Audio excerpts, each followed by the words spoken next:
எப்ராயிம் மலை தேசத்தில் இருக்கிற சோப்பீம் எனப்பட்ட ராமதாயிம் ஊரானாகிய ஒரு மனுஷன்தான் எல்கானா.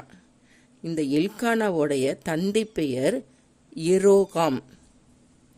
சூப்பின் குமாரன் தோகுவின் மகன் எலிகூவின் குமாரன் எரோகாமோட குமாரன் தான் எல்கானா. இந்த எல்கானாக்கு 2 மனைவிகள் இருந்தாங்க. ஒன்று அன்னாள், இன்னொன்று பெனினாள். இந்த எல்கானா கர்த்தரை பணிந்து கொள்ளவும் பலியிடவும் வருஷந்தோறும் சீலோவுக்கு செல்வான். இந்த சீலோவில் எல்கானா பலியிடும் நாளிலே தன் மனைவி குமாரர் குமாரத்திகளுக்கு பங்கிட்டு கொடுப்பான்.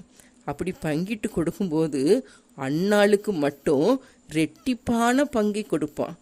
ஏன்னா எல்கானா அன்னாளை சிநேகித்தான்.